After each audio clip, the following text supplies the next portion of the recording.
The G20 is a leading forum consist of. तो यहां पे याद रखिएगा, चूंकि ये पेपर हुआ था 2019 में, उस टाइम तक जब भी बात करते हैं G20 की, तो G20 जो है 19 कंट्रीज एंड यूरोपियन यूनियन पर मुश्तमिल था। लेकिन अब यहां पे क्या हुआ, यहां पे थोड़ी सी चेंजेस है। क्या चेंजेस है कि यहां पे अब 2023 की जब बात करते हैं 2023 की, तो अफ्रीकन यूनियन भी याद रखिएगा, अब इसका अफ्रीकन यूनियन जो है वो भी ऐसे समझ लें कि इसका मेंबर है।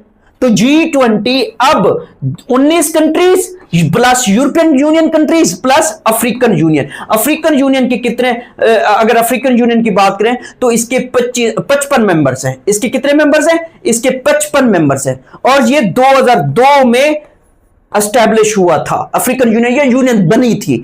फिर इसी तरीके से याद रखिएगा, इसका हेडक्वार्टर कहां है? इसका हेडक्वार्टर जो है वो एडिस अबाबा। अबाबा कहां पे है? एडिस अबाबा इथोपिया में। तो वहां पे इसका क्या है? इसका हेडक्वार्टर है। किसकी बात हो रही है? अभी सिर्फ अफ्रीकन यूनियन की बात हो रही है। अब फिर यहां पे क्वेश्चन क्या बनता है कि ये 19 कंट्रीज, यूरोपियन यूनियन और अफ्रीकन यूनियन, इसके क्या है? इसके क्या है? कंसिस्ट ऑफ है G20। फिर यहां पे क्वेश्चन ये बनता है, अब बात करें जरा G20 की। G20 कब बनेगी? G20 जो है सितंबर 1999 में बनेगी। कब? सितंबर 1999 में बनेगी। अब ये काम क्या करती है? क्वेश्चन ये भी बन सकता है कि काम क्या करती है, या इसका क्या काम है? तो ग्लोबल इकोनॉमी, इसको याद रखिएगा, या sustainable development goals, sustainable development goals, ये इसके फंक्शंस हैं, या ये इन पे वर्क करती है। या फिर यहां पे याद रखिएगा क्लाइमेट चेंज, क्लाइमेट चेंज में भी इसके बारे में क्वेश्चन आता है, क्लाइमेट चेंज।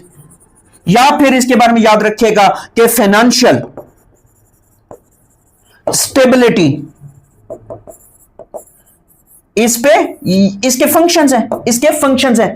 अब यहां पे फिर क्वेश्चन क्या बनता है? यहां पे क्वेश्चन ये बनता है कि G20 की जब बात करते हैं तो 2024 की जो इसकी समिट है, इसकी जो 2024 की समिट है वो रियो डी जेनेरियो वहां पे हुई थी। कहां पे? ब्राजील में, ब्राजील में।